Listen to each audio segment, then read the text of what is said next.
La France est directement visée par tout ceci, directement par l'affaire catalane. Si vous allez sur Wikipédia américain, vous découvrirez ce que c'est que les pays catalans, Catalan countries. Vous avez vu, c'était marqué sur les trottoirs, là, hein, comment dirais-je, les tags.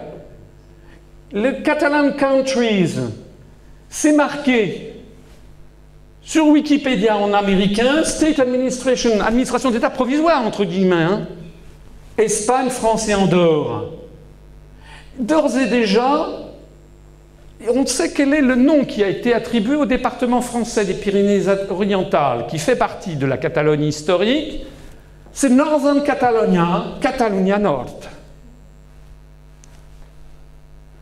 Si vous allez toujours sur Wikipédia, vous verrez que déjà on le mentionne, Northern Catalonia. C'est plus le département des Pyrénées orientales. Là, c'est le représentant du parti de gauche catalan, qui a un représentant à Perpignan, interviewé par le journal des Pyrénées-Orientales à Perpignan, qui s'appelle L'Indépendant. Donc l'ERC, Gauche républicaine de Catalogne. Le journaliste français demande: l'ERC nationale fait-elle de l'ingérence au nord? Au nord, c'est-à-dire dans le département français des Pyrénées-Orientales, qui est français depuis le traité des Pyrénées de 1659. Ça fait quand même à peu près 350 ans. Le porte-parole réfute: l'autonomie de RC Nord est totale, elle a sa structure administrative et ses propres dirigeants. Et bien sûr, ils sont présents dans l'exécutif national et au Conseil national. Mais je rappelle que la nation complète, la nation catalane pour nous, n'est pas uniquement sur le territoire de l'Espagne, et nous pensons que l'indépendance de la Catalogne est possible. Donc il ne réfute pas du tout, il confirme. L'autonomie de RC Nord répond de toute façon à une stratégie politique, et voilà ce que dit ce représentant: viser l'indépendance est plus facile dans le Principat, c'est-à-dire dans la partie espagnole, mais nous ne renonçons pas à réaliser cet objectif en Catalogne Nord. Il faut savoir que le département français des Pyrénées-Orientales a à sa tête d'ailleurs une coalition avec des Verts de EELV, et que ce Conseil général des Pyrénées-Orientales a une collaboration active et d'ailleurs inconstitutionnelle au regard de la Constitution française avec les indépendantistes catalans. Vous voyez d'ailleurs ici, il y a une Casa de la Generalitat, Perpignan ne s'appelle plus Perpignan mais Perpignan, et ce Conseil des Pyrénées-Orientales a publié de sa propre initiative une charte en faveur du catalan, violant donc la décision française du Conseil constitutionnel. Dans son préambule, voilà ce qu'explique le Conseil général en question, qui est quand même une collectivité publique française, d'un département français. Département depuis la Révolution française, mais encore une fois, ces terres, depuis les terres du Roussillon, ont été acquises à la Couronne de France en 1659. Préambule: la langue catalane, née il y a plus de 1000 ans, constitue un des piliers de notre identité, du patrimoine et de la richesse du département des Pyrénées-Orientales, entre parenthèses, Catalunya Nord. Voilà une collectivité publique française qui reprend dans un document officiel adopté par elle la dénomination de Catalunya Nord, qui est celle des indépendantistes catalans qui ont dit que ce pays devait revenir à une Catalogne indépendante. En premier lieu, il convient d'affirmer que la politique de promotion de la langue catalane ne se fait pas au détriment de la langue française. Bah tiens donc! C'est sur la foi de ce genre d'antiphrases et de mensonges éhontés que se bâtit toute la construction européenne et que vont de concessions en concessions. On nous a expliqué que supprimer toutes les protections aux échanges était une chance pour notre industrie. On est en train de détruire toute notre industrie. On présente systématiquement les pires calamités comme des chances. On minore systématiquement... C'est ce qui est arrivé, vous vous rappelez, Madame Santamaria?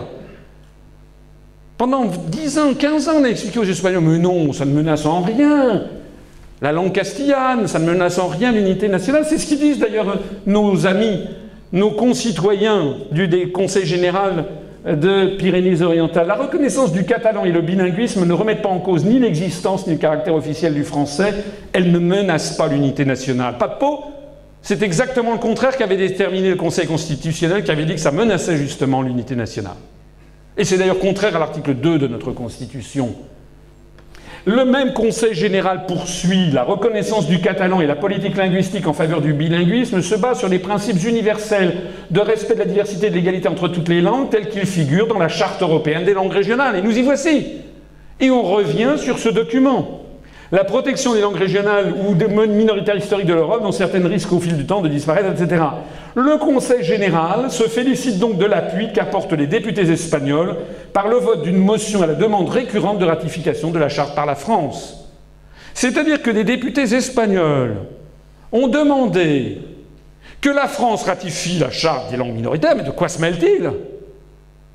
Et donc ils trouvent des appuis en France pour trouver que c'est très bien, ces mêmes appuis qui d'ailleurs ont parti lié avec les partis indépendantistes catalans.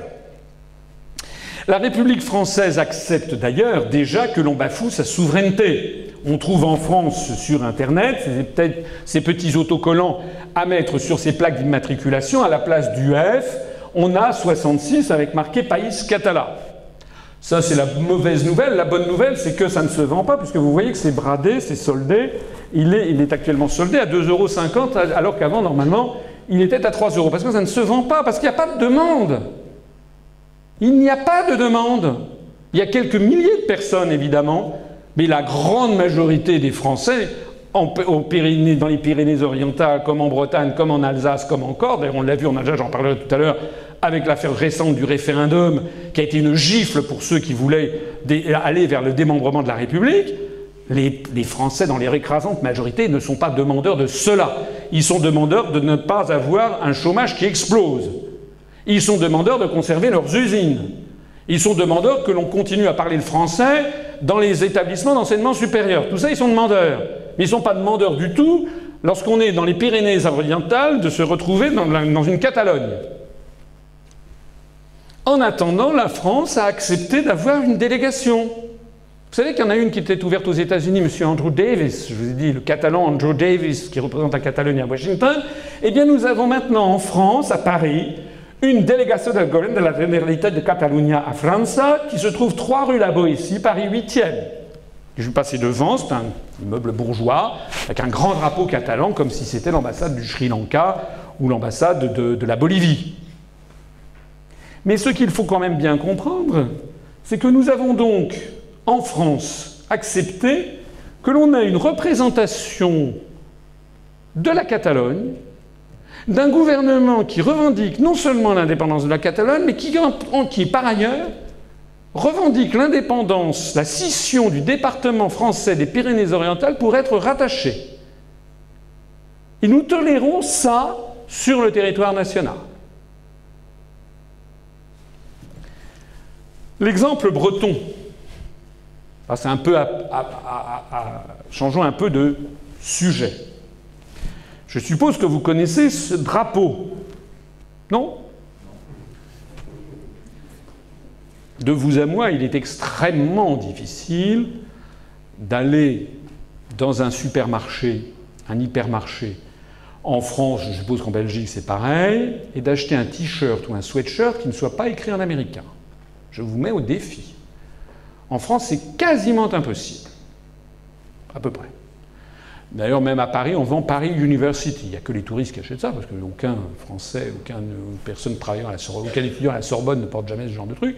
Mais tous les t-shirts, tous les sweatshirts, et beaucoup de vêtements sont systématiquement écrits en américain. Quant au drapeau américain, maintenant, il y a carrément des... J'ai vu, ça doit être Zara qui doit faire produire ça par des enfants au Bangladesh payés 0,50 € par semaine. Ils fabriquent des drapeaux, des t-shirts au drapeau américain. Si je vous présente ce drapeau, c'est que je sais que vous le connaissez, mais que pensez-vous de celui-ci? Le connaissez-vous?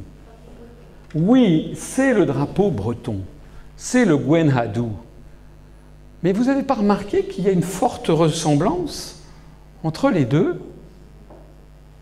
Alors je vais peut-être vous ôter vos illusions, mais je vous signale qu'à la fin du XVe siècle, la duchesse Anne de Bretagne, lorsqu'elle s'est mariée avec Charles VIII, Charles VIII, vous savez, c'était son jeune mari, il aimait trop le tennis, on appelait ça le jeu de paume à l'époque, et donc il a tout paumé, si j'ose dire, puisque au château d'Amboise un jour, un après-midi, il s'est précipité pour aller voir un tournoi de jeu de paume, et puis il s'est fracassé la tête contre un linteau.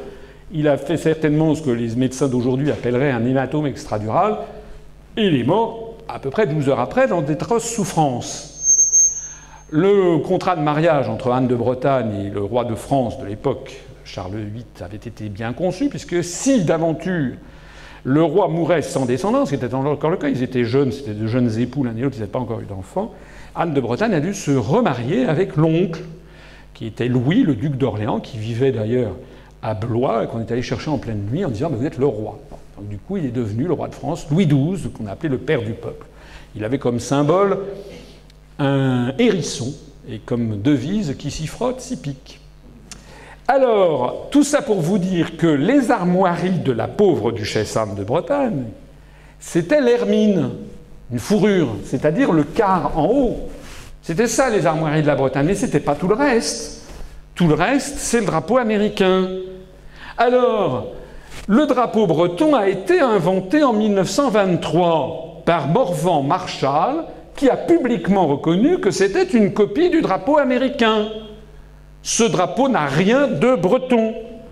La véritable origine du Gwen Hadou, c'est Morvan Marshall. Alors la question, mais c'est qui Morvan Marshall? C'est qui? Alors Morvan Marshall vivait, il avait naître à la fin du XIXe siècle. Morvan Marshall avait fait partie d'un mouvement qui s'appelait Breizh Satao. Breizh Satao, ça veut dire Bretagne libre, en breton. Et notamment, dans cet organe du pays, parti autonomiste breton, il écrivait, l'inventeur du drapeau actuel de la Bretagne.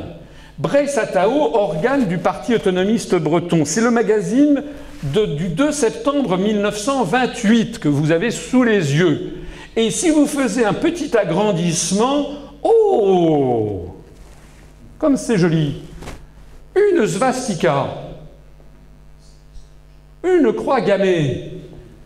Eh oui, puisqu'il faut savoir que les mouvements indépendantistes en France, que ce soit les Bretons, a fortiori les Alsaciens, ont très souvent toujours eu des contacts étroits avec des puissances étrangères qui étaient là pour évidemment semer la zizanie et éventuellement détruire la République française, le Royaume de France avant. Morvan Marshall était en fait un pur collabo. Je rappelle qu'en 1928, le premier coup d'État d'Hitler, c'est 1923. 1928, le parti nazi est en pleine croissance. Ça n'est pas pour rien que Breizh Satao prend les svastikas comme emblème, même si on veut dire, certains me disent oui, mais c'est le triskel. Mais justement, certains disent que le fameux triskel celte, c'est en fait, justement, ne date pas de très longtemps, mais en fait remonte justement à la svastika, qui est un. Je sais, c'est un symbole hindouiste qu'on trouve aussi dans les monuments bouddhistes, mais le problème n'est pas là. Morvan Marshall, dans un journal qui s'appelle La Bretagne fédérale de novembre 1931, explique « La vérité, c'est que nos maîtres français de l'heure, nos maîtres français, c'est la France, nous arrachent morceau par morceau le sentiment de ce que nous sommes afin de nous remplir d'un ardent amour pour une prétendue patrie, patrie marâtre déjà adoptée par ceux qui ignorent leur mère patrie. Le sang qu'on nous a fait verser ne témoigne rien, si ce n'est qu'on nous a déjà fait faire fausse route, que nous avons peut-être renié une nationalité effective pour adopter une nationalité fictive à laquelle notre sang, notre race sont complètement étrangères. Le sang et la race celtique. Ah, nous y voici, comme le disait M. Frances de Beauvais, dans les mémoires du chef breton, écrit en 1944, ce n'est pas parce que nous croyons que l'Allemagne sortira victorieuse du gigantesque conflit en cours, il écrit en 1944. Les indépendantistes bretons pensent que l'Allemagne nazie sortira victorieuse du gigantesque conflit en cours, que depuis le premier jour de la guerre, nous sommes à ses côtés. Et oui, les indépendantistes, les autonomistes bretons étaient du côté de l'Allemagne nazie. Notre choix ne le relève pas de l'opportunisme, mais d'une conception du monde commune sur des points essentiels. La situation est déjà toute clarifiée en revenant à la politique de Breizh Satao, là où écrivait Morvan Marshall, qui était toute de clarté. Cette politique consistait, au point de vue extérieur, à rechercher l'appui allemand. Nous y avons travaillé avec d'autres pendant près de 20 ans. Et oui, l'Allemagne nazie ne cessait que de subventionner les mouvements indépendantistes en France. C'est pas interdit. Et qu'est-ce qui se passe aujourd'hui? Alors, tout ceci nous dit que pendant la Seconde Guerre mondiale, Morvan-Marshall anime la revue néo-druidique Néméton. Pensez comme en 1943-44, ce qui était important, c'était de s'occuper des druides. C'était évidemment des études ésotériques, des croix celtiques, enfin vous voyez tout le genre, tout l'appareil fantasmagorique du druide, de la croix celtique et autres choses de cette nature. Il s'agissait, par-delà les études ésotériques sur le druidisme en tant que tel, de dénoncer l'influence catholique en Bretagne au nom d'une fraternité raciale censée lier la patrie celte à l'Europe nouvelle. L'Europe nouvelle, nordique et antisémite en train de se construire en Allemagne et dans les conquêtes du Troisième Reich. C'est de ça qu'il s'agissait. Le drapeau breton, le noir, était inspiré directement des drapeaux de l'Allemagne pré-hitlérienne et hitlérienne. Morvan-Marshall fut frappé d'indignité nationale à la libération, c'est-à-dire privé de ses droits civiques, de même que tous les militants de Breil-Satao, et ceci à la demande des gaullistes, des résistants gaullistes et des résistants communistes, qui savaient que c'étaient tous des collabos de l'Allemagne hitlérienne, et le drapeau breton inventé par Morvan-Marshall fut interdit à partir de 1944. Il est désormais sur plein de plaques d'immatriculation par la volonté de Sarkozy Ier. Pourquoi Nicolas Sarkozy a-t-il fait en sorte que désormais nous ayons des plaques d'immatriculation avec des drapeaux régionaux, ce que ne demandaient absolument pas les Français, et notamment ce drapeau interdit à la libération pour collaboration avec l'ennemi, c'est-à-dire avec l'Allemagne. Maintenant, ce drapeau, on le voit flotter justement en Bretagne, à côté du drapeau européen, il n'y a plus le drapeau français. L'Union démocratique bretonne s'est présentée aux élections législatives de 2012 avec le soutien de EELV, c'est-à-dire des Verts français, M. Cohn-Bendit, M. José Bové, Mme Cécile Duflot, qui fait partie du gouvernement. Ces gens soutiennent un mouvement qui utilise un drapeau qui fut interdit à la libération, qui est le drapeau de la collusion avec l'Allemagne hitlérienne, et ils refusent d'arborer le drapeau de la République. Sur le magazine très récent, le magazine Côte d'Armor, c'était il y a quelques jours, c'est un de nos militants qui me l'a fait passer, nous voyons fabriquer par le Conseil général des Côtes d'Armor, avec l'argent des contribuables français, encore un document entièrement à la gloire de l'Europe, Citoyens sans frontières. Vous voyez qu'il y a le drapeau des Côtes d'Armor, ce qu'on appelait les Côtes du Nord récemment, et le drapeau européen. Le drapeau français n'existe plus. C'est bel et bien toujours le même niveau dont je vous parlais, la destruction des nations. Il y a 3 jours, 4 jours, la Bretagne vient d'avoir son extension Internet avec le point BZH. Qui décide de ceci ? Je signale qu'il n'y a pas de point Calif pour California, ni de point Tex pour Texas, ni de point NY pour New York. La Californie est un pays dont la population est comparable à la France. Mais les États-Unis d'Amérique ne veulent pas qu'il y ait des points avec les États des États-Unis d'Amérique. En revanche, en France, on est en train... Alors, point BZH, bientôt point Corsica. Qui est derrière tout ceci? Les régions françaises font de plus en plus leur promotion en ne mentionnant même plus la France. Voici la région Provence-Alpes-Côte d'Azur. Dans un document officiel sur les emplois d'avenir, il n'y a plus marqué nulle part République française, alors même que toutes ces régions sont très largement financées par l'État. Ou bien, en tout cas, les fonds, comment dirais-je, les impôts locaux sont collectés par l'appareil d'État. Tout ceci nous mène à quoi? À cette carte établie par l'European Free Alliance, les Verts européens, c'est-à-dire une Europe des régions ethniques. Vous voyez d'ailleurs là-dessus que c'est très bien fait, puisque déjà la France est découpée en morceaux. Vous avez la Bretagne, Bresse, Vous avez Northern Catalonia, si vous regardez bien, si vous avez l'œil suffisamment aiguisé, vous verrez que le département français des Pyrénées-Orientales fait déjà partie de la Catalogne. De même que le département des Pyrénées-Atlantiques est absorbé dans le Pays basque, que la France est coupée en deux avec l'Occitanie, que la Savoie est séparée, que l'Alsace n'appartient plus à la France, que d'ailleurs vous voyez que l'ensemble de la carte de l'Europe devient une tour de Babel générale, avec un morcellement de l'ensemble des pays. Vous voyez que l'Écosse ne fait plus partie du Royaume-Uni. Vous voyez que l'Espagne est morcelée, l'Italie également. Chose curieuse, un seul État s'en sort allègrement, c'est l'Allemagne. Deutschland, qui d'un seul coup récupère Österreich. Oh, ça tombe bien. Il y avait un type qui s'appelait Adolphe en 1938, il avait eu la même idée. L'Allemagne récupère également une partie de la Silésie et également une partie de tout ce qui est à l'est de la République tchèque, à l'ouest. C'est ce qu'on appelle les Allemands des Sudètes. L'histoire, décidément, ne se répète jamais, mais elle bégaye tout le temps. On voit bien en attendant que les verts allemands sont plutôt verts de gris. On voit bien que ces verts-là, le groupe des Verts joue un jeu qui n'est plus du tout, mais plus du tout, celui, en tout cas, de la République française. D'ailleurs, si vous allez sur Wikipédia, qui décidément est toujours très très bien documenté, vous voyez qu'on dresse la liste pour la France de la Ligue savoisienne qui veut l'indépendance de la Savoie. Représente rien, mais rien. Je signale que l'UPR, nous avons bientôt 3000 adhérents, des milliers, des dizaines de milliers de sympathisants, nous sommes toujours interdits de Wikipédia français. Hein. En revanche, il y a le parti du plaisir de Mme Cindy Lee, qui était une starlette, pour ne pas dire une stripteaseuse, qui a prétendu se présenter à l'élection présidentielle en 2012 et dont le fait de gloire est d'aller sur les marchés en exhibant ses seins à l'air devant les dames qui achetaient un potiron. Alors elle a droit à une notice Wikipédia. Nous, non.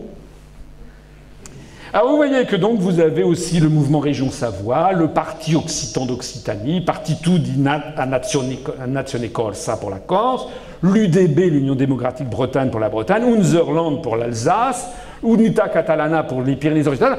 Oh, Wikipédia est extrêmement disert, comme d'habitude, pour vanter les mérites de toutes les langues régionales en Europe. J'y reviendrai tout à l'heure. Ce qui fascine aussi dans cette politique générale, c'est le ressassement biaisé du passé pour ne jamais voir le présent. Pour les Catalans, tout le mal vient du traité des Pyrénées de 1659, avec Mazarin. Vous avez maintenant, on focalise l'attention de petits milieux, mais il y a des gens, des jeunes ou des moins jeunes, qui parfois m'écrivent « Mais vous vous rendez compte ? La France a trahi, n'a pas respecté l'article 3 du traité des Pyrénées de 1659. »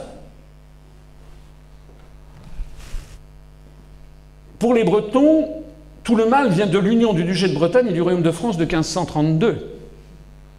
J'ai eu un correspondant qui m'a dit « C'est un scandale, la façon dont la France n'a pas respecté l'accord qui avait été prévu en 1532. » Pour les Alsaciens, c'est le traité de Westphalie de 1648 et le traité de Rijswijk de 1697 qui sont objets de scandale. Pour les Corses, c'est la bataille de Ponte Novo de 1769. Quand je dis pour les Corses, c'est pour les indépendantistes corses qui représentent, selon les... En Corse, il y en a peut-être un peu plus qu'ailleurs, mais en Bretagne, c'est 1% de la population, 2%. Et il y a des jeunes qui sont là, que l'on entretient dans cet ressassement du passé. Pour les Savoyards, le traité de Turin de 1860, vous savez que lorsque Napoléon III a fait affaire avec Victor Emmanuel II pour aider à l'unification italienne, en échange, Victor Emmanuel II donc, a cédé à la France la Savoie et le comté de Nice par ce traité de Turin, et qui fait l'objet de toutes les récriminations de ces gens. Mais ce qui est extraordinaire, c'est que pendant que nous avons des gens qui, dans les provinces françaises, parce qu'ils constatent qu'il y a du chômage, parce qu'ils constatent que les gens s'appauvrissent en ce moment en France, tous les jours, il y a 2000 personnes qui basculent en dessous du seuil de pauvreté. Mais ce n'est pas le traité de Rijswijk de 1697, pardon. C'est pas le traité des Pyrénées de 1659.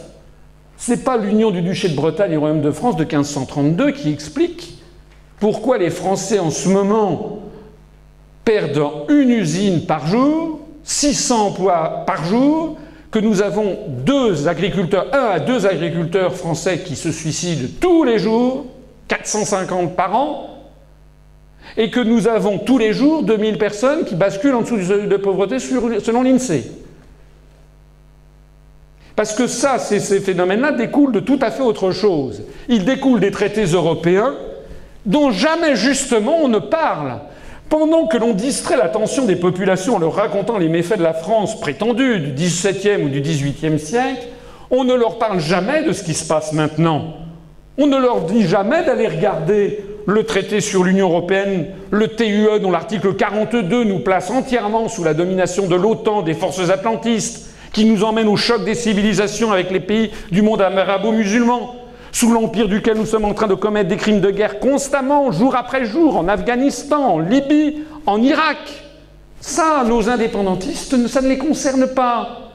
Ils préfèrent parler de l'union de la Bretagne avec le Royaume de France en 1532. On ne leur parle jamais du traité sur le fonctionnement de l'Union européenne, que je décrypterai un petit peu davantage demain soir à Bruxelles. Le TFUE, dont l'article 63, par exemple, interdit toute restriction aux échanges de mouvements de capitaux. C'est ce qui explique toutes les délocalisations de France, mais aussi de Belgique d'ailleurs. Et également le rachat par appartement entier par des grandes fortunes venues de l'étranger. Je m'exprime devant des Français qui découvrent soudain l'Amérique, dans tous les sens du terme d'ailleurs. Je dis, mais il y a 30 ans, on ne parlait pas des délocalisations. Qu'est-ce qui s'est passé? Il y avait la Chine, il y avait l'Inde, il y avait le Maghreb. Ces pays existaient déjà. Qu'est-ce qui s'est passé? Pourquoi ne parlait-on pas des délocalisations il y a 30 ans et qu'on en parle aujourd'hui? Pourquoi est-ce qu'il y a 30 ans, on ne perdait pas tous les jours une usine en France alors que c'est le cas aujourd'hui? Pourquoi est-ce qu'il y a 30 ans, l'émir du Qatar ou des milliardaires saoudiens ou émiratis ou chinois ou taïwanais ou hongkongais ne rachetaient-ils pas, comme maintenant, la France par appartement? L'émir du Qatar rachète des clubs de foot, tous les hôtels de luxe parisiens. Le sultan de Brunei Darussalam a racheté une partie de la place Vendôme. Récemment, on apprenait qu'un propriétaire de salle de jeu de casino à Macao, un Chinois, vient de racheter le château de Gevrey-Chambertin. Ça n'existait pas il y a 30 ans. Alors qu'est-ce qui s'est passé? Ce qui s'est passé, c'est l'article 63 du traité sur le fonctionnement de l'Union européenne qui reprend un article précédent qui était dans le traité de Maastricht. L'interdiction désormais de tout contrôle au mouvement de capitaux. Parce qu'avant, sous De Gaulle, sous Pompidou, sous Giscard, même sous Mitterrand, si une entreprise française avait voulu se délocaliser en Chine, bon, à l'époque c'était pas le cas parce que la Chine de Mao ne recevait pas les investissements étrangers, mais si une entreprise avait voulu se délocaliser dans des pays à très bas coût de salaire pour bénéficier de très bas coûts, elle n'en avait pas le droit. Le directeur général ou le président devait prendre sa canne et son chapeau, à se rendre au ministère français des Finances et dire « voilà, j'ai un projet d'investissement ». Et on regardait le dossier et on disait « mais c'est pour faire quoi? Et c'est combien ?» Et s'il s'agissait de réimporter en France, non. Non. Vous n'allez pas détruire l'emploi des Français. C'était non. Parfois, c'était oui. Par exemple, Peugeot, lorsque Peugeot avait voulu créer une usine en Iran, la France avait dit oui, parce qu'il y avait une sortie de capitaux pour créer une usine de fabrication de 504 en Iran, mais il ne s'agissait que de fabriquer des voitures pour le marché iranien, qui paraissait très prometteur dans les années 70-80, et il n'y avait pas de réimportation prévue en France, puisque par ailleurs nous étions maîtres de nos droits de douane, ce que nous avons perdu dans le cadre de l'Europe. Donc, au cas par cas, on pouvait faire la même chose. Pareil pour les étrangers qui voulaient investir en France. Lorsque IBM voulait investir en France, par exemple, y construire un centre de recherche à la Gaude dans les Alpes-Maritimes en 1965, on a dit oui, parce que c'était intéressant pour la France d'avoir cet investissement qui allait apporter du savoir-faire et de l'enseignement venu des États-Unis. Mais si, en 1900, sous De Gaulle, il y avait eu l'émir du Qatar qui avait dit « je vais racheter la place Vendôme », ça aurait été non. Mais ce qu'il faut bien comprendre, c'est que c'est le cas général dans l'ensemble du monde aujourd'hui. Je débattais il y a 2 jours, enfin débattre si on peut dire, parce que moi je paye pour dire ce que je dis, lui il était payé pour dire ce qu'il disait. Lui était salarié par la Maison de l'Europe. Alors que moi ça me coûte de l'argent et de la fatigue de parcourir la France ou l'étranger pour dire ce que je crois être juste et vrai. Donc ce que je trouve extraordinaire, c'est que les européistes ne vous disent jamais comment font les pays qui réussissent. Comment fait Singapour, comment fait la Chine, comment fait la Corée, le Japon, la Thaïlande, ils font comment? Mais jamais ils n'ont autorisé la libre circulation des mouvements de capitaux. Ce sont des ouvertures dites asymétriques. Je vous mets au défi d'aller acheter un appartement à Tokyo. Je vous mets au défi d'aller acheter un jardin de thé du côté de Suzhou, par exemple, Hangzhou, là où il y a le thé du Puy du Dragon, Longqingcha. Mais je connais bien la Chine. Allez acheter, par exemple, comme nous avons ce mania des casinos de Macao qui a acheté le château de Gevrey-Chambertin. Allez, vous êtes milliardaire, allez acheter un jardin de thé en Chine. Rien. C'est interdit. Punct. C'est-à-dire, et ce sont les traités européens qui sont derrière. C'est-à-dire que nous avons accepté ce que les autres pays n'acceptent pas. Allez acheter quelque chose au Qatar. Allez acheter quelque chose à Brunei Darussalam, aux Émirats. Les Émirats, si. C'est un cas particulier. Mais Qatar, allez-y. Eh bien, tout ceci, pour en revenir à nos indépendantistes, ils s'en fichent. Eux, ce qui les intéresse, c'est le traité des Pyrénées de 1659, comment Mazarin a été méchant. Et puis, bien entendu, les guerres menées actuellement par l'OTAN sous l'empire de l'article 42 du traité sur l'Union européenne, qui porte bien son nom, c'est le TUE, le TUE. Eh bien, ceci ne les concerne pas. Alors, pourquoi? Pourquoi tout ceci? Eh bien, voici tout simplement l'explication, en tout cas celle que je vous propose. L'explication, on va la trouver, pas très loin d'ici d'ailleurs, à Aachen, à Aix-la-Chapelle. À Aix-la-Chapelle, tous les ans, il y a une grande manifestation où l'on attribue le Karlspreis, c'est-à-dire le prix Charlemagne. Le prix Charlemagne qui est attribué à des grands Européens, des gens qui ont œuvré pour la construction européenne. On leur remet d'ailleurs cette médaille avec l'aigle impérial du Saint-Empire romain germanique de part et d'autre. J'agrandis cette couronne, vous voyez cette médaille, il y a marqué Carolus Magnus Romanorum Imperator Augustus, ça veut dire Charles le Grand, Charlemagne, empereur des Romains, et Auguste, c'était le titre qu'avait pris Octave, le neveu de Jules César, en moins 27 avant Jésus-Christ, lorsqu'il avait créé le titre d'impérator, ce qui veut dire d'ailleurs à l'origine le général en chef des armées. Ce Karlspreis est donc remis à des gens qui ont, paraît-il, fait grandement progresser la construction européenne. Il a été remis récemment à Madame Angela Merkel, le Karlspreis de 2009, à Monsieur Donald Tusk, le Premier ministre polonais, dont le prénom est tellement polonais d'ailleurs, Monsieur Donald Tusk, qui a eu le prix Karlspreis en 2010, à Jean-Claude Trichet, le Français, qui a été président de la BCE. Vous savez, ce Français un peu particulier d'ailleurs, puisque la première fois qu'il avait pris la parole en tant que nouveau président de la BCE, il avait parlé en anglais, bien entendu, et sa première parole avait été de dire « I am not a Frenchman ». Alors, il était français, bon. Il a triché. Ça fait penser, je fais une toute petite incidente, excusez-moi d'être bavard, mais c'est quand même très drôle et très profond.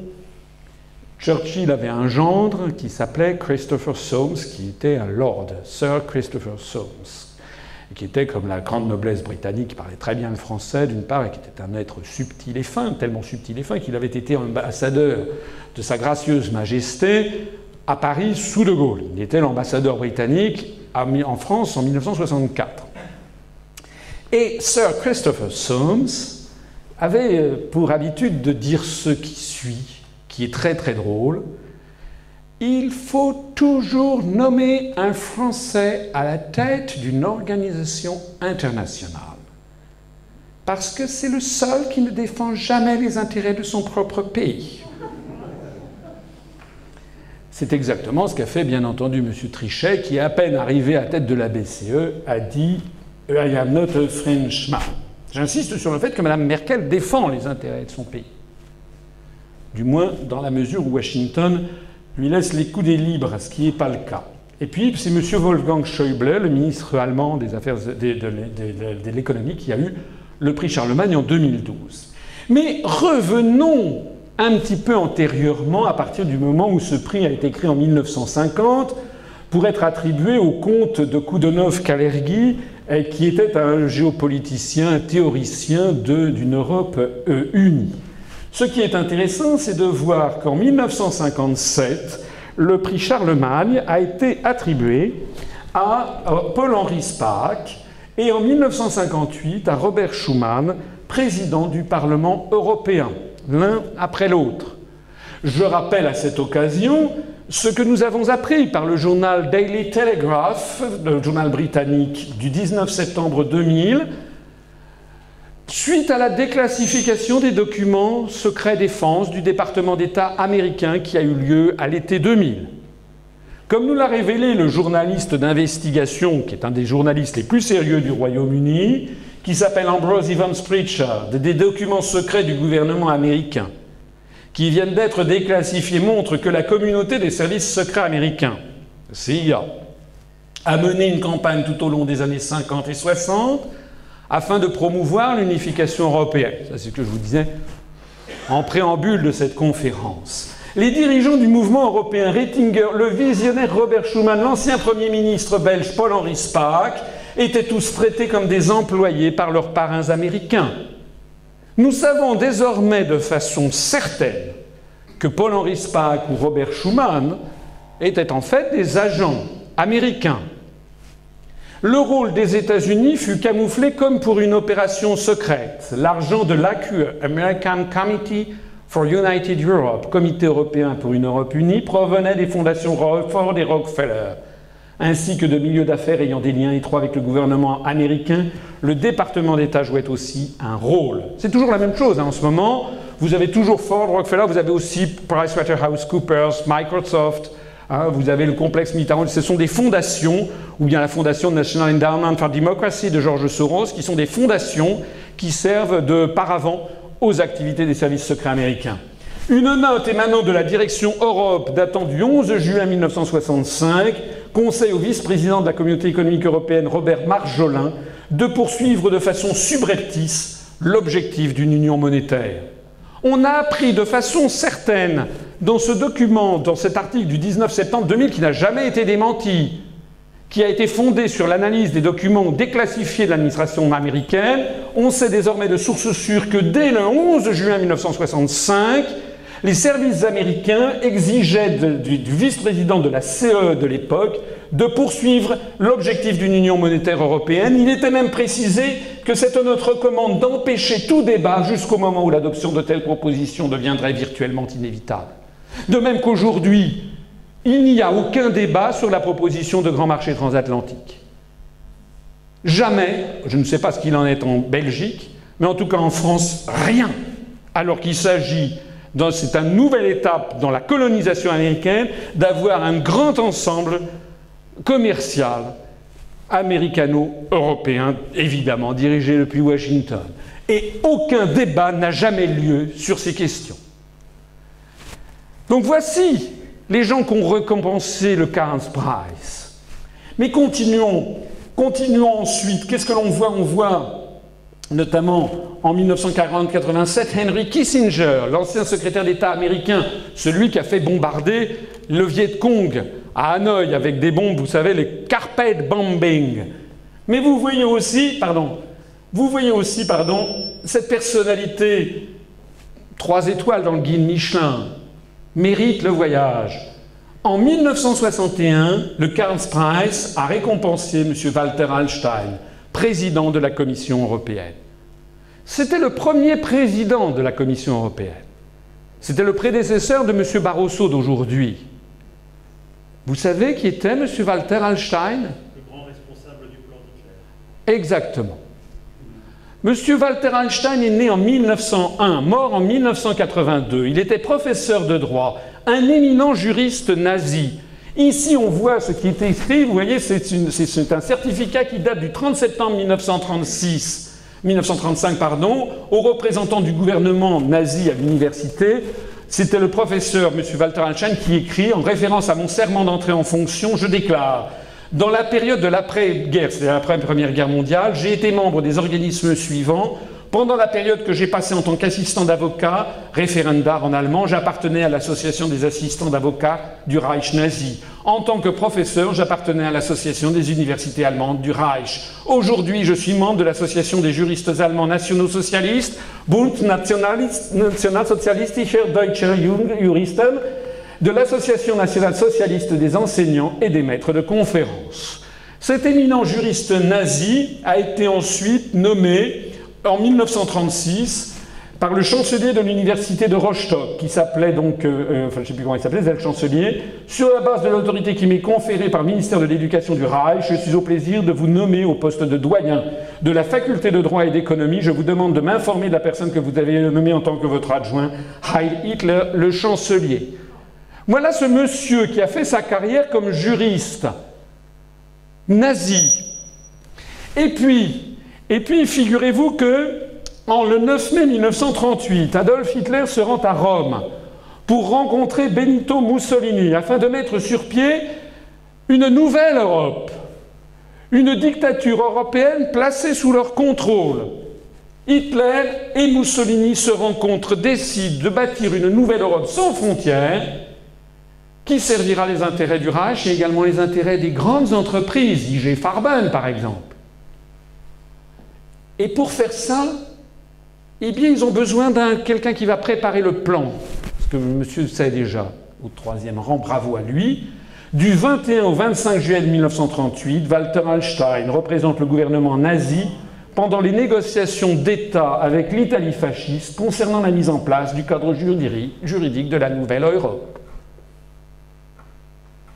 C'est lui qui a conçu la nouvelle Europe. À l'époque d'ailleurs, pendant la Seconde Guerre mondiale, ein Volk, ein Reich, ein Führer, toute la propagande dans les pays sous domination allemande vante les mérites de l'Europe. Échec à l'ennemi de l'Europe, ça c'est une propagande nazie en France en 1940. On voit des Stukas qui bombardent l'Angleterre, ou qui bombardent les États-Unis, qui bombardent les flottes. Ici, vous avez un autre qui est Europas Freiheit. Vous avez un soldat allemand qui se bat pour la liberté de l'Europe. Au-dessus, Das neue Europa ist unschlagbar. La nouvelle Europe est invincible. En haut à droite, Europas Sieg dein Vorstand. L'Europe se bat pour ton bien-être.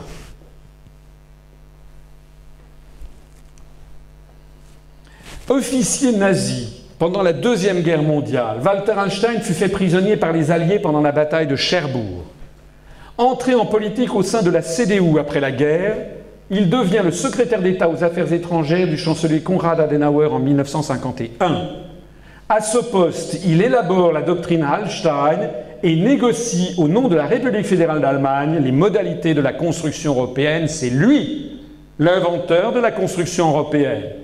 Il co-signe le traité de Rome le 25 mars 1957 à côté d'Adenauer. Ce traité de Rome dont l'UPR, justement, prétend faire sortir la France et si possible d'ailleurs nos amis belges. Mais ça, c'est à eux d'en décider. Si vous ne me croyez pas, voilà tout simplement la photo. On voit ici le traité de Rome le 25 mars 1957, on voit ici à gauche Adenauer et juste à droite, on voit Walter Hallstein qui signe au nom de l'Allemagne. Le responsable de Das neue Europa de Hitler et Mussolini. On vous l'avait déjà dit. Pourquoi est-ce qu'on ne vous le dit jamais? Walter Hallstein fut ensuite le premier président de la Commission européenne. De 1958 à 1967, excusez du peu, la Commission Hallstein, sous De Gaulle, le prédécesseur de Jacques Delors, le prédécesseur de Barroso d'aujourd'hui. En 1965, il présente le plan Hallstein dans lequel il préconise l'organisation d'une Europe fédérale. C'est à ce moment-là que De Gaulle va faire la politique de la chaise vide. De Gaulle, ce projet suscite un veto immédiat du général de Gaulle, c'est la crise de la chaise vide. Pendant pratiquement un an, la France n'envoie plus aucun représentant à Bruxelles. Parce que De Gaulle sait très bien à qui il a affaire. Et quand dans les médias en France, et encore aujourd'hui, on dit oui, De Gaulle, quand même, il était excessif, mais c'était à ça qu'il avait affaire. Finalement, donc, Charles de Gaulle obtiendra son départ en 1967. Hallstein dégage, De Gaulle bloque le processus, malheureusement, tant qu'il sera en vie, enfin tant qu'il sera à l'Élysée, puis après, comme vous le savez, il est évincé en 1969, après les événements de mai 68, où les Américains ont jeté de l'huile sur le feu pour faire partir De Gaulle, puisque c'était la bête noire, parce que c'était celui qui empêchait la mise au point de ce système. Et en fin de carrière, de 1968 à 1974, Walter Hallstein fut président du mouvement européen. Mouvement européen dont je rappelle l'article du Daily Telegraph que je citais à l'instant, du 19 septembre 2000, les dirigeants du mouvement européen, Rettinger, la Wiesner, Robert Schuman, l'ancien Premier ministre belge, Paul Ritspak, étaient tous traités comme des employés par leurs parents américains. Parce que qu'est-ce qui s'est passé? Il s'est passé qu'après la fin de la Seconde Guerre mondiale, les Américains ont repris à leur compte un certain nombre de dirigeants nazis, plus exactement de scientifiques nazis, Werner von Braun qui avait fait les V1 et V2 à fabriquer les fusées Apollo, mais des juristes. Et les Américains qui sont des anglo-saxons. Je dis toujours aux gens, c'est quoi un anglo-saxon? C'est pas un anglais, hein? Un anglo-saxon, c'est un anglo-saxon. La Saxe, ça ne se trouve pas au Royaume-Uni. La Saxe, ça se trouve en Allemagne. On oublie toujours qu'il y a toute une tradition très importante allemande aux États-Unis d'Amérique.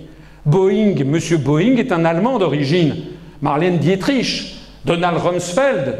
Si vous allez au Minnesota, dans le Wisconsin, au Dakota, vous trouverez des populations qui sont d'origine allemande à 30, 40, 50, 70%.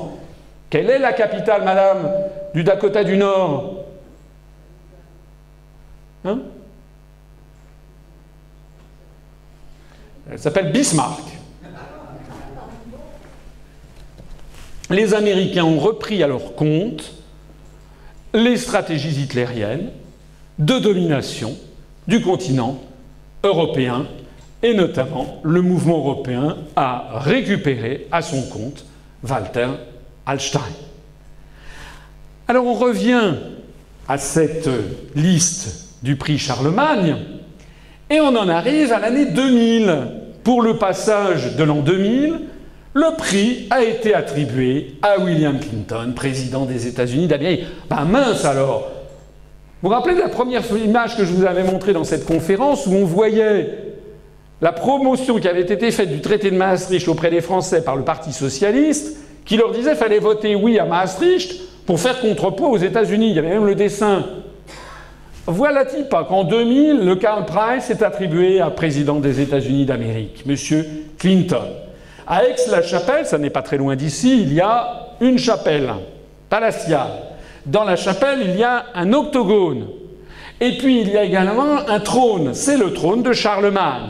Le trône de Charlemagne qui est allé voir le président Clinton au moment où il a reçu son prix en l'an 2000, accompagné d'ailleurs par le chancelier d'Allemagne, M. Schröder. Et voilà ce que dit le Spiegel, le magazine allemand du 19 mai 2000. Thron Karls der Großen, der frühere Bundeskanzler Gerhard Schröder bei der Karlspreisverleihung im Abenddom an US-Präsident Bill Clinton. Trône de Charlemagne, le chancelier d'Allemagne Gerhard Schröder avec le président américain Bill Clinton dans la cathédrale d'Aix-la-Chapelle lors de la cérémonie de remise du prix de Charlemagne à ce dernier. Charlemagne est connu comme le premier homme d'État européen et sa chapelle palatine d'Aix-la-Chapelle comme le berceau de l'Europe. Mais quelle réécriture de l'histoire!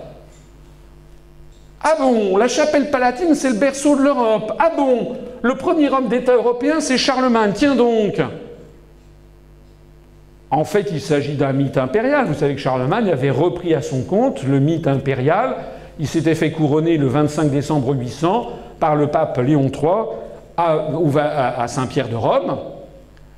Il avait un empire d'ailleurs médiéval, c'est-à-dire avec des soumissions, des hommages liges, enfin des relations de suzerain à vassaux. Mais ça correspondait en gros à la Belgique actuelle, un peu les Flandres, à la France actuelle jusque le nord de l'Espagne, et puis la moitié nord de l'Italie, et puis une partie de l'Allemagne rhénane. C'est pas du tout l'Europe. C'est un grand domaine féodal. Il avait mis la main, en effet, sur l'Italie du Nord et sur Rome.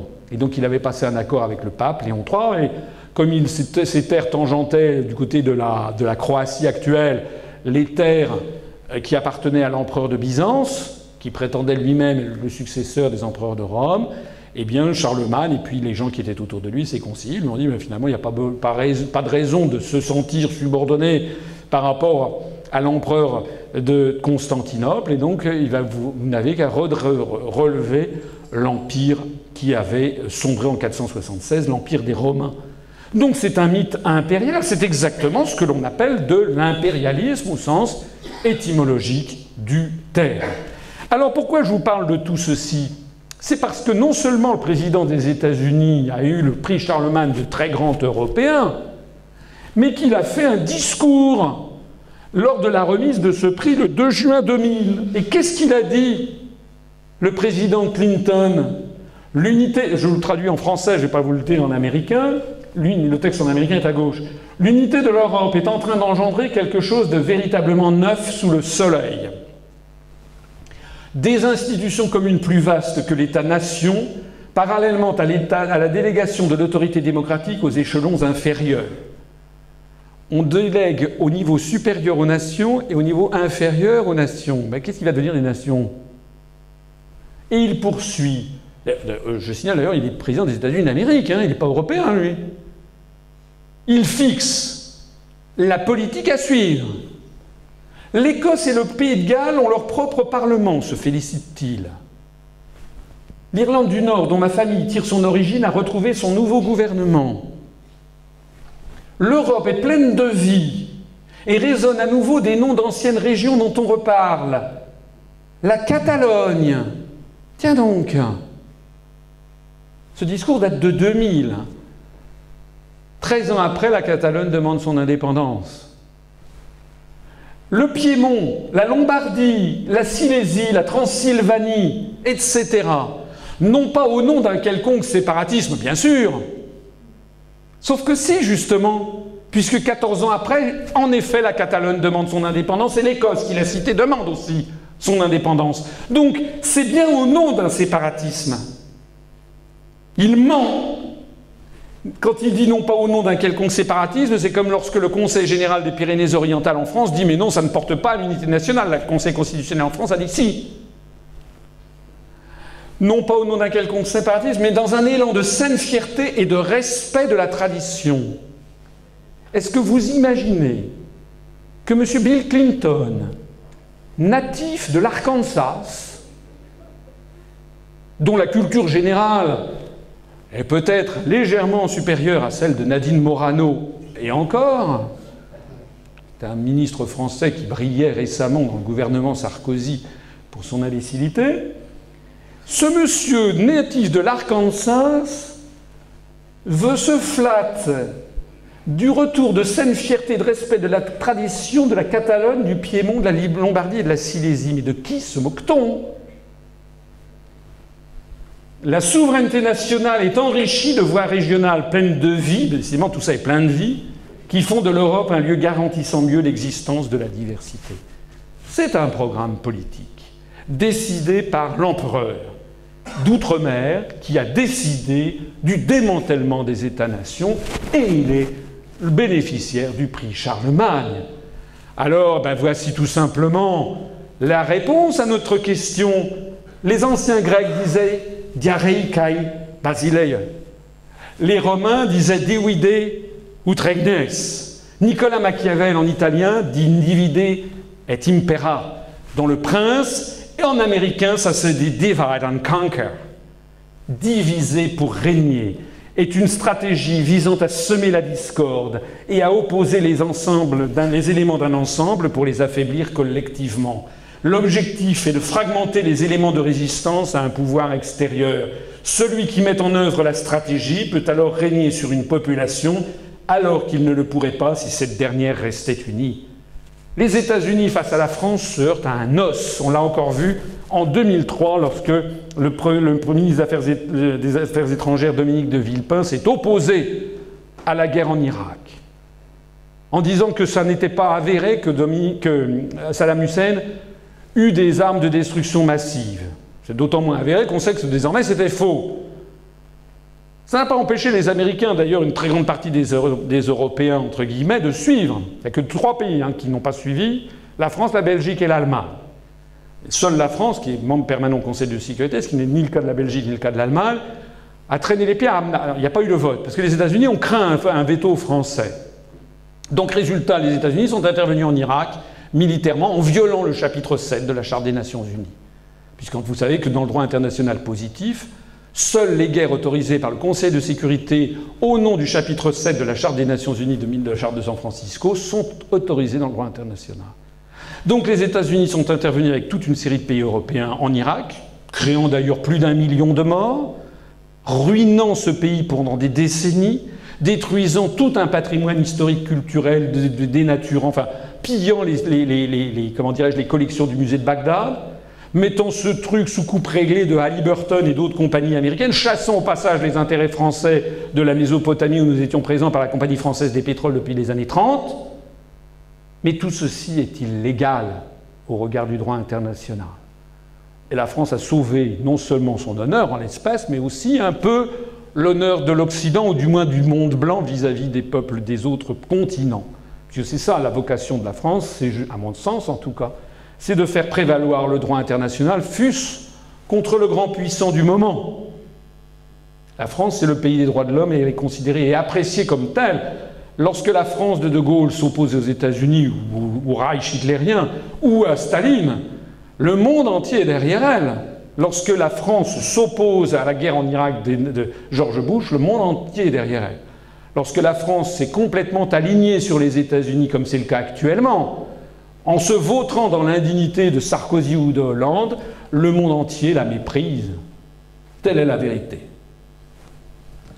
Alors revenons à nos moutons. Eh bien, nos moutons, c'est divide and conquer. C'est ce que font les États-Unis depuis maintenant des décennies. Faut-il vous rappeler l'exemple yougoslave, ce pays qui a été complètement démantelé par les Américains, y compris le Kosovo. Le Kosovo qui est un État fantoche. La bataille du champ des mers, je crois, de 1320, qui avait rattaché cette province à la Serbie, c'est quelque chose qui est constitutif de l'identité serbe. Ce pays a été complètement martyrisé, démantibulé. Le Kosovo est devenu un pays indépendant, comme serait indépendant la Catalogne ou la Corse, c'est-à-dire pas du tout indépendant. En réalité, le Kosovo est devenu une des principales bases militaires américaines en dehors des États-Unis d'Amérique. Il y a quoi? Il y a Guantanamo, il y a les Açores et il y a le Kosovo, du côté de Pristina. Divide and conquer. Divide and conquer, c'est l'exemple soviétique, le démantèlement de l'URSS, avec le fait que dans tous les pourtours de l'URSS se sont installées des bases militaires américaines, en Géorgie, en Ukraine, en Lituanie, en Lettonie, en Estonie, je n'ai pas mentionné, j'ai oublié de le mentionner, le Kazakhstan. L'exemple soviétique, l'émiettement du monde musulman, c'est la même chose. L'émiettement irakien. L'Irak était un pays dirigé par Saddam Hussein. Ça n'était certainement pas, effectivement, une démocratie, je suis d'accord. Mais l'Arabie saoudite, qui est protégée par 50 000 soldats américains, 24 heures sur 24, 365 jours par an, depuis maintenant plus d'un siècle, est-ce une démocratie? Je sais, pour être allé dans tous ces pays, en particulier être allé en Arabie saoudite et être allé en Irak, qu'il n'y avait pas photo. En Irak, comme en Syrie, c'était des régimes laïques du parti Baas, d'ailleurs inspirés de la France, avec un régime musulman progressiste. Toutes les confessions avaient le droit de s'exprimer. J'ai même acheté mon alliance auprès d'un chrétien nestorien à Bassora, en Irak. Il y avait 13% de chrétiens en Irak, du temps de Saddam Hussein. Les femmes conduisaient des tracteurs, des engins. Elles travaillaient, elles pouvaient se balader en cheveux, comme disaient nos grands-mères, c'est-à-dire sans aucun foulard. Je l'ai vu de mes yeux vus. Au moment où j'étais allé dans ces pays, en Arabie, en Koweït ou en Irak, en plein Ramadan, en Irak ou en Syrie, on mange, tout le monde peut manger à midi. Si vous êtes musulman pieux, ben vous ne mangez pas. Mais si vous êtes chrétien, et il y en a beaucoup en Syrie ou en Irak, ben vous mangez. C'était ça. En revanche, en Arabie, c'est interdit. au Koweït également. Nous avons des pays complètement totalitaires. C'est cela que protègent les États-Unis d'Amérique. Et ceux qu'ils désignent, ce sont tous les pays laïcs. L'Irak, la Syrie, la Libye. Cet émiettement irakien, pour faire quoi? L'Irak comme la Libye sont devenus maintenant des foyers de purulence, avec des seigneurs de la guerre, avec une anarchie, un chaos généralisé. Ce chaos généralisé qui est celui qui arrive en Europe, qui est en train de nous être introduit dans nos pays européens. Divide and conquer. L'émiettement libyen, l'émiettement syrien, j'en ai parlé, et les mouvements indépendantistes en Chine, au Tibet, au Xinjiang. Xinjiang, ça veut dire nouvelle frontière en chinois. Je vais peut-être vous ôter certaines de vos illusions. Mais prenons l'exemple tibétain. L'exemple tibétain, cette province qui est à 5000 mètres d'altitude, grande comme 5 fois la France, 11 fleuves prennent leur origine au Tibet et vont irriguer la Chine, notamment le Yangtze, le fleuve bleu et le fleuve jaune, plus le Mékong. C'est évidemment géostratégiquement fondamental pour la Chine. Ça n'est pas la seule chose.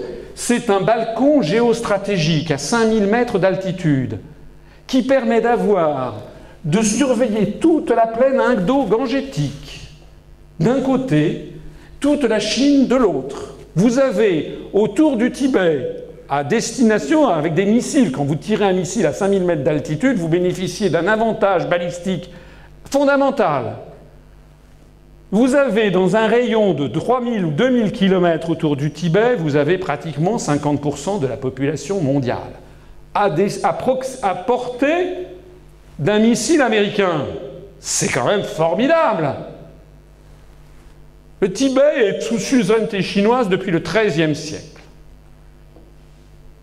Et quel est l'intérêt des Américains, si ce n'est que justement d'essayer de mettre la main sur le Tibet? Je ne suis pas là, je ne suis pas un agent de la République populaire de Chine. Je sais que la Chine a fait une tentative de sinisation forcée du Tibet. Mais ça, on nous rebat tellement les oreilles que j'imagine que vous le savez. Mais est-ce que vous savez en revanche, voilà ce qui se passerait si les Américains s'installaient, est-ce que vous savez en revanche qui est le Dalai Lama, l'océan de sagesse, très ami avec tous les dirigeants américains? Le Dalai Lama est un agent américain. On sait combien il est payé. Depuis les années 50. On sait que son frère, ça c'est tiré de Time. Time a publié la liste des agents de la CIA. Who's who on the CIA payroll? C'est pas moi, hein? On a même la photo, Tupen Jigme Norbu, le frère du Dalai Lama, qui a commencé à travailler comme traducteur pour la CIA. Si vous ne me croyez pas, allez lire les ouvrages sur le sujet. Sur qui est exactement le Dalai Lama. Le Dalai Lama qui ne connaît pas d'ailleurs uniquement les dirigeants américains. Le Dalai Lama avec son ami le nazi Heinrich Harrer, qu'il a connu depuis des décennies entières.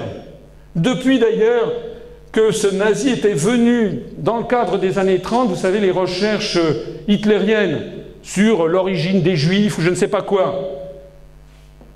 C'était lui, Heinrich Harrer, le copain actuel du Dalai Lama, enfin il est mort maintenant, un des proches d'Hitler dans les recherches pseudo-scientifiques sur les origines des Juifs dans l'Himalaya.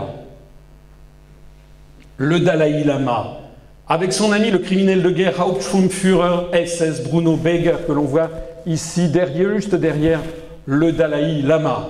Bruno Beger, 1911-2009, anthropologue, ethnologue allemand, Hauptsturmführer SS, capitaine SS, participa à l'expédition au Tibet d'Ernst Schäfer en 1938, travailla sous le nazisme pour l'Ahnenerbe ou l'héritage des ancêtres, institut de recherche créé par Himmler. Il était chargé de faire des mesures anthropomorphiques pour identifier la race juive. En fonction de mesures anthropométriques, il sélectionna à Auschwitz en 1943 115 individus vivants qui furent ensuite exterminés au camp de Natzweiler, puis après leur mort transférés à la Reichsuniversität ou officier Hirt, qui devait transformer les dépouilles en squelettes afin d'établir une collection macabre servant à l'identification des membres de la race juive. Si les individus en question furent bien gazés, l'Anen Herbe omit de les transformer en squelettes. Dans une lettre du 13 avril 1943 adressée au secrétaire particulier de Himmler, le Dr Beger dit son approbation de l'extermination des Juifs en Europe et au-delà dans le monde entier si possible.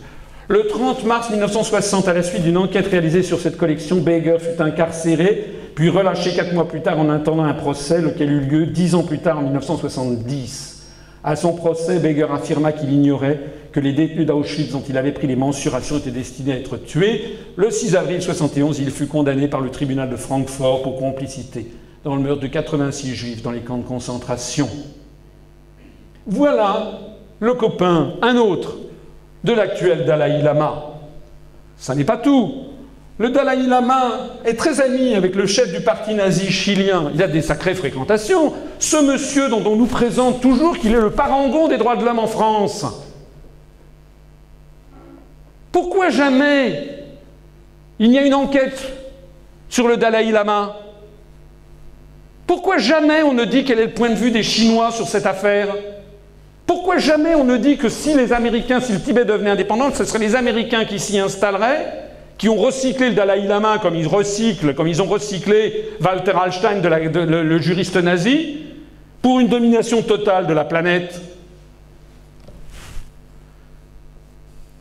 Le Dalai Lama, avec Shoko Asahara, le fameux, vous savez, le leader de la secte Shoko Asahara, qui a tué au gaz sarin dans le métro de Tokyo le 2 mars 1995. Ah, il a des sacrées fréquentations. L'océan de sagesse.